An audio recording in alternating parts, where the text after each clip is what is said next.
Bismillahirrahmanirrahim, emrin e Allahut, mëshiruesit, mëshirëbërësit. Lam të mira e pejgamberit të mëshirës. Muajt e fundit të jetës së të dërguarit të Allahut ishin plot urtësi, këshilla dhe përgatitje për ndarjen nga kjo botë. Pas përfundimit të haxhit të lam të mirës, në të cilin pejgamberi Muhammed a.s. u tha sahabëve, ndoshta nuk do të takohemi më pas këtij viti. Shumë prej tyre e ndjen se ndarja po afrohej. Ai ja besoi umetit fjalët më të shtrenjta. I porositi për gratë, robërit, pasurinë, drejtsinë dhe më së shumti për librin e Allahut. Pas kthimit nga haxhi, qëndroi disa ditë në Medinë dhe vazhdoi jetën e zakonshme, duke u përgatitur për umetin, por gjithnjë me një heshtje të brendshme që tregonte se diçka madhështore ishte afër. Në muajin Safar, nisi të ndjente dhimbje koke të fortë dhe temperaturë të lartë. Shpesh qëndronte me duart e lidhura në ballë dhe lutej. Pavarësisht dhimbjes, mundoi të dilte të udhëhiqte namazin. Her pas here i kërkonte sahabëve që ta ndihmonin të qëndronte në këmbë dhe të shkonte në xhami.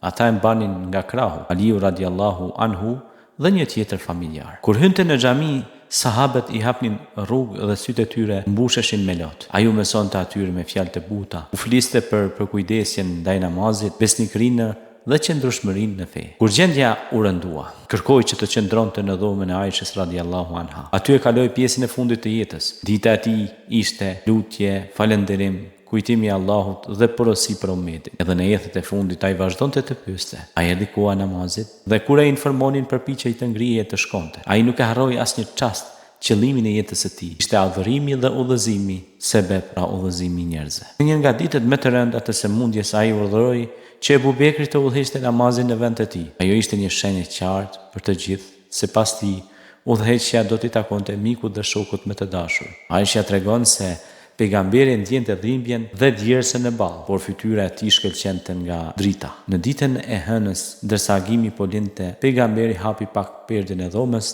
dhe pa besimtarët të falnin namaz me rreshta të rregullt. I buzëqeshja atyre dhe shikimi i tij ishte i thellë, si një lam të mirë e heshtur. Sahabët u gëzuan, duke menduar se ishte përmirësuar, por ai e mbylli perdën dhe u kthye në shtrat. Ishte momenti i fundit. Ai ishte mbështetur në prerjen e Aishës dhe i kërkoi miswak për të freskuar gojën. Ajo jam butësoi me gojën e saj dhe djadha. Ai e pastroi gojën dhe më pas ngriti shikimin drejt qiellit. Fjalët e tij të fundit ishin: me shokun më të lartë, me shokun më të lartë, me shokun më të lartë. Shpirti i tij u nda me qetësi dhe u kthye te Zoti i tij, duke thënë la ilaha illallah, inna lil mauti sakarat. Me të vërtetë, nuk ka zot tjetër veç Allahut, një dhe të pashok, që meriton të adhurohet. Vdekja ka mundime. Trupi i tij u ftof, dhoma u mbush me heshtje. Aisha kuptoi se ai kishte ndëruar jetë dhe lotët i rrjedhnin në heshtje. Lajmi për vdekjen e pejgamberit u përhap shpejt në Medinë. Omeri radiallahu anhu u trondit aq shumë sa që mohoi me zë të lartë. Ai thoshte se Muhamedi nuk ka vdekur dhe se do të kthehet si Musa alayhis salam që u kthyi pasi u largua. Populli u mblodh në xhami,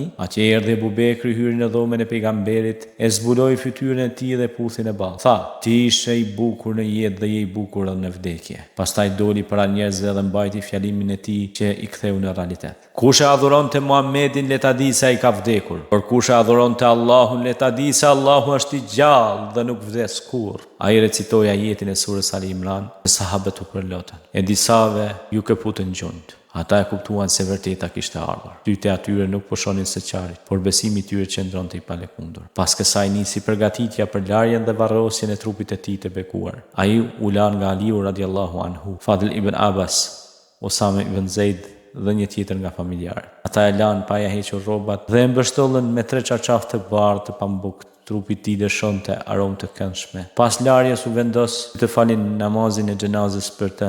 Sahabët hynin një nga një dhe e faleshin në grupe. Burrat, pastaj gratë dhe më pas fëmijët. Ky namaz zgjati me orë të tëra. Gjithë secili ndjente detyrim shpirtëror që t'i falej pejgamberit për herë të fundit. Kur përfundoi namazi, u ngrit çështja e varrimit. Abu Bekri tha: pejgamberët varrosen aty ku vdesin. Kështu u hap varri dhe u varros në dhomë. Në natën e së mërkurës, pas 3 ditësh, trupi i tij u zbrit në varr, me duart që dridheshin dhe zemrat që coptoheshin. Varri ishte i tipit lahtë, i kthyer nga kibla. E vendosën me kujdes, e vendosën me lot në sy dhe e mbuluan me dhej.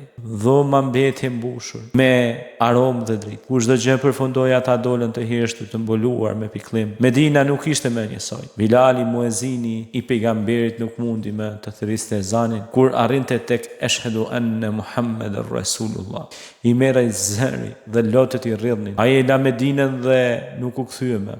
Aisha qëndronte pranë dhomës, e heshtur, e thelluar në kujtime. Aliu radiallahu anhu nuk mund të fliste për ditë të tëra. Ebu Bekri e mori udhëheqjen e umetit dhe me zemër të thyrë filloi të udhëhiqte si halife. Ai e kujton të shpesh pejgamberin me lot dhe e pyeste veten nëse po e përmbushte amanetin e tij. Sahabët e flisnin për të çdo ditë. Ata rrafenin buzëqeshjen e tij, buzëqeshjet e tij, ndihmat që jepte, fjalët që i ndryshonin zemrat. Medreseja e tij vazhdoi të rrezatonte dritë umetit që ai arriti me dorën e tij ta përhap në lindje dhe perëndim këtë din të bekuar, duke bartur emrin e tij me nder. Ai kishte shkuar te shokun më i lartë, por la pas një umet që do ta kujtonte në çdo gjenerat. Çdo ezan, çdo salavat, çdo përmendje e tij ishte dëshmi se pejgamberi nuk kishte vdekur në zemrat e besimtarëve. Ai e kreu misionin, i adresoi fjalën e Zotit njerëzimit dhe i mësoi atyre si të jetojnë me dinitet, besim e drejtësi, dhe kur umeti i tij ngrihet natën për të falur, ai përmendet. Kur thirret ezani, ai nderohet. Kur dikush lexon Kur'an, ai kujtohet. Ai është njeriu që solli dritën e fesë dhe u kthye te Zoti i tij i kënaqur, duke lënë pas vetes udhëzimin më të madh që bota ka njohur.